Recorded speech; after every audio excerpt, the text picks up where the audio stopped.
इस वीडियो में हम नेशनल इनकम के प्रैक्टिकल क्वेश्चंस करने वाले हैं। अगर आप इस वीडियो को देख रहे हो तो आप प्रैक्टिकल क्वेश्चन को बिल्कुल आप अच्छे से क्लियर कर लोगे। नेशनल इनकम के प्रैक्टिकल क्वेश्चंस जो बोर्ड एग्जाम के लिए इंपॉर्टेंट है, ये वीडियो उनके लिए।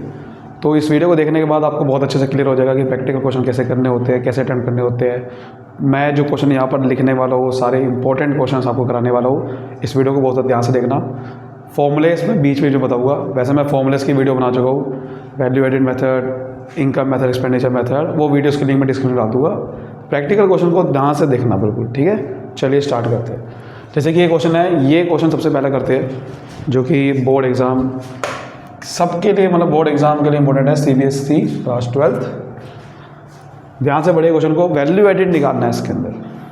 तो नेशनल इनकम का जो पहला तरीका है ये वो वाला है, वैल्यू एडेड मेथड से करना है, फर्म ए फर्म बी, ठीक है। तो वैल्यू एडेड बाय फर्म ए, सबसे पहले लिखता हूँ मैं वैल्यू एडेड बाय फर्म ए। तो फर्म ए ने कितनी वैल्यू ऐड करी, सबसे पहले वो निकालते हैं, फिर फर्म बी का निकालिए। तो वैल्यू एडेड का फॉर्मूला क्या होता है? वैल्यू एडेड का फॉर्मूला होता है value of output minus intermediate consumption, ठीक है। Value of output minus intermediate consumption. Value output क्या होता है? जो sales plus change in stock plus production for self consumption. क्या क्या आता है इसके अंदर? Sales plus change in stock, change in stock को मैंने शॉर्ट फॉर्म में ये लिख दिया, plus production for self consumption. ये तीन चीज़ें आती है इसके अंदर, ठीक है। और इंटरमीडिएट कंजम्पशन तो भाई आपको सिंपल इंटरमीडिएट कंजम्पशन दे रखा होगा, या फिर कोई भी आपने सामान खरीदा बनाने के लिए, सामान खरीदा बनाने के लिए या बेचने के लिए, वो आपका इंटरमीडिएट कंजम्पशन है। देखते हैं फर्म ए का। सबसे पहले फर्म ए ने सेल करी है, डोमेस्टिक सेल दे रखी है 4000 करोड़ की, एक्सपोर्ट भी दे रखी है। देखो सेल दो तरीके की होती है, एक होता है डोमेस्टिक सेल अपने देश के अंदर, एक होती है बाहर सेल एक्सपोर्ट, दोनों ऐड करनी होती है। तो 4000 आएगा ही आएगा, प्लस 1000 भी आएगा ही आएगा, समझ रहे हो। 4000 भी करिए, 1000 भी करिए। चेंज इन स्टॉक गिवन ही नहीं है, 0। प्रोडक्शन मसला गिवन नहीं है, 0। देखो ये आपको लिखने की जरूरत भी नहीं थी, जब आपको पहले से पता था। अगर आपको पहले फॉर्मूला पता है तो आपको पहले से समझ में आ जाएगा कि चेंज इन स्टॉक यहाँ पर नहीं है, ये भी नहीं है, तो ये लिखने की जरूरत नहीं थी। आप डायरेक्ट लिख सकते थे वैल्यू आउटपुट में 4000 प्लस 1000, ठीक है। इंटरमीडिएट कंजम्पशन क्या है? जो फर्म ए ने खरीदा, परचेज किया, फर्म ए जो भी खरीदेगा सामान बनाने के लिए तो खरीदेगा, तो वो माइनस करना है, वो इंटरमीडिएट कंजम्पशन ही होता है, 200 रुपये। तो 5000 minus 200, 4800 crore is your right answer. Clear? ये आपका वैल्यू एडेड बाय फर्म ए हो गया। इस तरह से निकालते हैं। सेम तरीका मैं वैल्यू एडेड फर्म बी का भी मैं करने वाला हूँ। अब आप समझ गए होगी कि मैं कैसे कर रहा हूँ। फर्म बी का वैल्यू आउटपुट कैसे निकालेंगे? सेल्स, चेंज इन स्टॉक तो यहाँ है ही नहीं ना, प्रोडक्शन। सेल देखो कितनी करी, तो देखो ये रहा, फर्म बी ने सेल कितनी करी? 2940। सिंपल 2940 आएगा क्योंकि सेल करी है, ये तो नहीं लिखा हुआ ना चेंज इन स्टॉक है, कुछ नहीं है, कुछ नहीं। इंटरमीडिएट कंजम्पशन क्या था? जो ने खरीदा, देखो खरीदा कितने का इसने? 1300 का, तो 1300 माइनस कर देंगे सिंपल। तो इसका मतलब ये आ गया 1640 करोड़। उम्मीद करता हूँ ये बेसिक क्वेश्चन आपको क्लियर होगा। वैल्यू एडेड कैसे फॉर्मूला क्या होता है? Value output minus intermediate consumption. तो वैल्यू आउटपुट में सेल देखना होगा, चेंज इन स्टॉक और प्रोडक्शन सर्कुलेशन। चलिए एक और क्वेश्चन कुछ करते हैं। ये क्वेश्चन करते हैं, इसमें आपको net value added market price निकालना है। देखो वैल्यू एडेड से जो निकलता है ना, वैल्यू एडेड को रिप्रेजेंट करते हैं gross value added at market price, GVA एट MP। वैल्यू एडेड को रिप्रेजेंट करते हैं GVA। और इसका फॉर्मूला जैसे मैंने आपको बताया था अभी, वैल्यू ऑफ आउटपुट। ये वीडियो देख रहे थे आपको पता होना चाहिए फॉर्मूला, लेकिन फिर भी मैं बता रहा हूँ क्योंकि हो सकता है कि आप ये वीडियो देख रहे हो जो बिल्कुल ही आपको बिल्कुल नहीं पता, फॉर्मूला भी नहीं पता, आप सीधा वीडियो देख रहे हो और समझने के लिए, तो इसलिए मैं फॉर्मूला आपको दोबारा बता रहा हूँ इस तरह से। Value of output minus intermediate consumption. देखो वैल्यू आउटपुट मैंने क्या कहा था? सेल्स आती है, चेंज इन स्टॉक आता है ना। तो यहाँ पर लिख देता हूँ sales plus change in stock. Production for self consumption होता ही नहीं है ज़्यादातर, वो डायरेक्ट दे सकते हो, होता ही नहीं ज़्यादातर, इसलिए वो लिखने की जरूरत भी नहीं है। इंटरमीडिएट कंजम्पशन दे रखा होगा कहीं ना कहीं। सेल्स देखते हैं सबसे पहले, कहाँ है सेल्स, ये रिसर्व ऊपर 90 दे रखी है। Change in stock sir direct given नहीं है। चेंज इन स्टॉक का फॉर्मूला होता है closing stock minus opening stock, कि जो साल के एंड में स्टॉक बचा रहेगा माइनस कर दो ओपनिंग से। तो क्लोजिंग स्टॉक कहाँ है, ये रहा क्लोजिंग और ये रहा, तो closing stock minus opening stock. Interim consumption, जो सामान खरीदा, रॉ मटेरियल खरीदा सामान को बनाने के लिए, ये रहा सामान को बनाने के लिए जो खरीदा वो इंटरम कंजम्पशन है 15 करोड़। जो परचेज रॉ मटेरियल होता है वो इंटरम कंजम्पशन होता है। तो ये करेंगे 90 + 10 - 15, तो 85 करोड़ आ गया। ठीक है, रेंट का कोई काम नहीं है यहाँ पर, कोई काम नहीं रेंट का। अब GVA तो निकल गया, लेकिन मुझे निकालना क्या है, net value added at market price, दिखा हुआ ना, और दे रखा क्या है GVA। तो मुझे अब इसको कन्वर्ट करना होगा नेट में। इसकी वीडियो में बना चुका ऑलरेडी कि कन्वर्ट कैसे करते हैं, ये पता होना चाहिए सबको आपको। ठीक है, क्रॉस से अगर नेट जाना है तो क्या करना होगा, डेप्रिसिएशन माइनस करना होगा, सिंपल। ग्रोथ से अगर नेट जाना है तो क्या करना होगा, डेप्रिसिएशन माइनस करना होगा। तो ग्रोथ से जब नेट जाना है, क्योंकि GVA तो VA का वैसे ही है, MP तो MP का वैसे ही है, तो 85 करोड़ माइनस डेप्रिसिएशन क्या है, ये रहा 20 करोड़।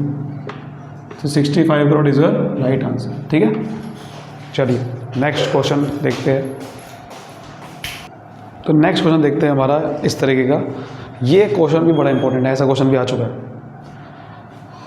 कुछ भी निकालना हो, अगर आपको पहले तो कई बार आपको पता ही नहीं होता कैसे निकालना है, वैल्यू एडेड का फॉर्मूला पता होना चाहिए। कई बार आपको ये नहीं पता, ये कहेगा नहीं कि वैल्यू एडेड का क्वेश्चन है, वैल्यू एडेड मेथड से करो, खुद पहचानना हो। सेल्स वर्ड आ गया, समझ जाओ कि वैल्यू एडेड का ही है, क्योंकि वैल्यू एडेड में ही सेल्स आती है, यूज़ होता है। तो सबसे पहले मुझे कुछ भी निकालने को कहिए, कुछ भी। पहले तो मुझे वैल्यू एडेड का फॉर्मूला लगाना है, क्या निकलता है उससे, gross value added at market price, value of output minus intermediate. कुछ भी कहे निकालने के लिए हमें मतलब नहीं, पहले तो मुझे ये निकालना पड़ेगा, बाद में कन्वर्ट करेंगे ना, सबसे पहले ये निकालना है। वैल्यू ऑफ आउटपुट में क्या क्या आता है, sales plus change in stock. Production वो सारा कंजम्पशन बार बार आता ही नहीं है, तो लिखने की जरूरत नहीं है। और इंटरमीडिएट कंजम्पशन। सेल्स ढूंढते कहाँ है, सेल्स कहाँ है सर, ये 20 का। इन चेंज इन स्टॉक, देखो चेंज इन स्टॉक का मतलब अनसोल्ड गुड ही होता है, मतलब कि जो सामान नहीं बिक पाया वही तो होता है चेंज इन स्टॉक। वो कैसे निकालते हैं, सामान नहीं बिक पाया, क्लोजिंग में से ओपनिंग को माइनस करके निकालते हैं। तो उसी को आपने घुमा फिरा के अनसोल्ड गुड लिख दिया, ये चेंज इन स्टॉक है। 2 इंटरम कंजम्पशन क्या है, अब ये समझना पड़ेगा। इंटरम कंजम्पशन होता है जो इंटरमीडिएट गुड पे खर्चा करते हैं, यानी कि सामान को बनाने के लिए जो आपने रॉ मटेरियल यूज़ करा या फिर आपने कोई बेचने के लिए सामान यूज़ करा, वो उसको, उस गुड को, इंटरमीडिएट गुड को सिंगल यूज़ प्रोड्यूसर गुड भी बोलते हैं, क्योंकि वो सामान एक ही बार इस्तेमाल होगा और वो ख़त्म हो जाएगा। जैसे कि मैंने फर्नीचर बनाने के लिए वुड का इस्तेमाल किया, तो वुड एक ही बार यूज़ होगा, उसके बाद वुड ख़त्म होके फर्नीचर बन जाएगा। तो इसलिए सिंगल यूज़ प्रोड्यूसर गुड एक इंटरमीडिएट गुड है, तो उस पर कितना खर्चा किया, 5, तो 5 माइनस हो जाएगा। इंटरमीडिएट गुड का खर्चा इंटरमीडिएट कंजम्पशन होता है, तो 22 - 5 17 आ गया। लेकिन आंसर ये नहीं है अभी मुझे net value added factor cost निकालना है। तो जो निकालना है उसको बाहर लिखेंगे, नेट वैल्यू एडेड फैक्टर को, और जो दे रखा है उसको यहाँ लिखेंगे। ग्रोथ से नेट जाना है तो डेप्रिसिएशन माइनस करते हैं, और MP से FC जाना है तो मुझे NIT माइनस करना होता है। ठीक है, 17 करोड़ दे रखा है, GVA MT अभी निकाला। डेप्रिसिएशन आपका क्वेश्चन में दिया, डेप्रिसिएशन निकालना पड़ेगा। देखो ये क्या दे रखा है, durable producer good. Durable producer का मतलब जो लंबे समय के लिए कोई सामान खरीदा और लिखा हुआ है 10 साल के लिए चलेगा, 10 साल तक खरीदा है, 10 करोड़ पे खर्चा है। तो 10, अब डेप्रिसिएशन कैसे निकालता है, जो आपने कोई ऐसा सामान खरीदा जो लंबे समय के लिए खरीदा, कैपिटल गुड है, जो ये एक तरह कैपिटल गुड ही एक तरह का, तो 10 करोड़ पे खर्चा किया, 10 साल तक चलेगा, तो हर साल उसकी वैल्यू कितनी डाउन होगी। ये डेफिनेशन 11वीं क्लास में हमने समझा था कि cost of asset divide by estimated life, ये डेफिनेशन फॉर्मूला था। तो डेफिनेशन फॉर्मूला क्या होता है, इस तरह से कि कॉस्ट ऑफ एसेट की कितनी कॉस्ट थी और कितना साल चलने वाली है, एस्टिमेटेड लाइफ माइनस, इसमें स्क्रैप वैल्यू भी करते थे अगर आपको याद हो, स्ट्रेट लाइन मेथड था। तो स्क्रैप वैल्यू तो नहीं है, 10 करोड़ पे है और 10 साल चलेगा, यानी कि हर साल वैल्यू 1 करोड़ कम होगी। तो 1 करोड़ का डेप्रिसिएशन है, ये आप वर्किंग नोट में निकाल के दिखा सकते हो। NIT नेट इनडायरेक्ट टैक्स का फॉर्मूला होता है इनडायरेक्ट टैक्स माइनस सब्सिडी। अब इनडायरेक्ट टैक्स क्या है? GST। ये जो GST है ये एक इनडायरेक्ट टैक्स है, वो दे रखा है। सब्सिडी है नहीं, 0 मान लो, तो 17 माइनस 2 15 करोड़ आपका आंसर आ गया। ठीक, क्लियर है? चलिए एक और क्वेश्चन करते हैं, ये भी बहुत बढ़िया क्वेश्चन है। इसमें वैल्यू ऑफ आउटपुट निकालना है। अभी आप जितने क्वेश्चन कर रहे थे उसमें आपको निकालना था नेट वैल्यू एडिट, ये निकालना था, वो निकालना था, लेकिन इस बार वैल्यू आउटपुट निकालना, यानी कि जो फॉर्मूले में जो एलिमेंट है, फॉर्मूले में जो आ रहा था value of output minus intermediate consumption, वो वैल्यू ऑफ आउटपुट ही निकालना है। अब आप मेरी बात ध्यान समझो, फॉर्मूला क्या था? Gross value added at market price is equal to value of output minus intermediate consumption, ये था ना फॉर्मूला। अब वैल्यू ऑफ आउटपुट अगर मुझे निकालना है इस फॉर्मूले में, तो मुझे ये भी चाहिए, ये भी चाहिए, तभी तो निकाल सकता हूँ। क्योंकि ये निकालने के लिए मुझे ये 2 चाहिए, अगर ये दोनों में से कोई भी मिसिंग हुआ तो मैं नहीं निकाल सकता। तो ये है या नहीं है, पहले चेक करते हैं, ये है या नहीं। देखो ये रहा 150, सीधा डायरेक्ट दे रखा है। अब ये कहाँ है? ये कहीं नहीं मिल रहा सर। अब ये नहीं मिल रहा तो कोई दिक्कत नहीं है, लेकिन एक चीज़ मिल रही है सर, ये क्या है? Net value edit factor cost, मतलब GVA नहीं है लेकिन नेट वैल्यू एडिट है।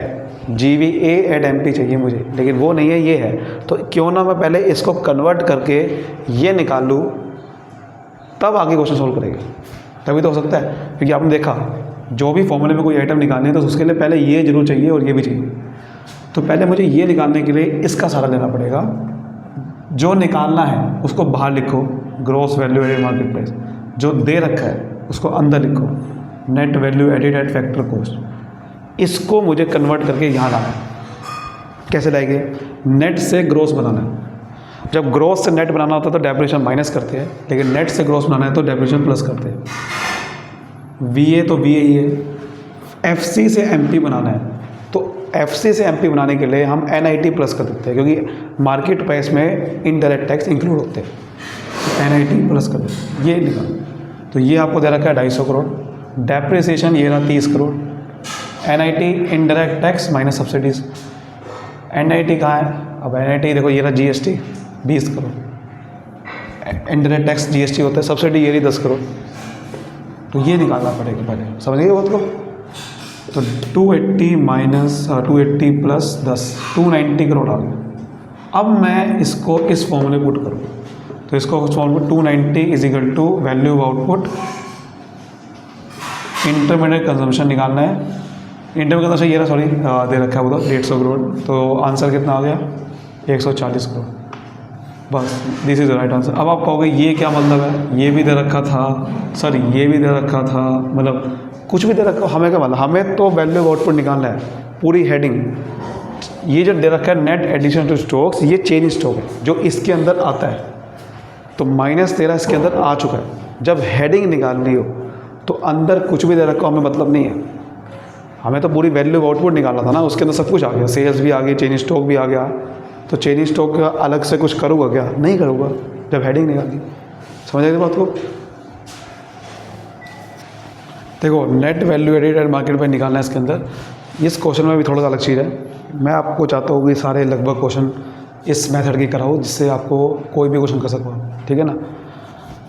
कुछ भी निकालना हो, अब आपको समझ पहले आ चुका है कि हाँ ये सेल्स हो रखी है तो फॉर्मूला कौन सा लगेगा? Value edit. कुछ भी निकालना हो, सबसे पहले तो आपको फॉर्मूला कौन सा लिखना है? Gross value added at market price is equal to value of output minus intermediate consumption, ठीक है?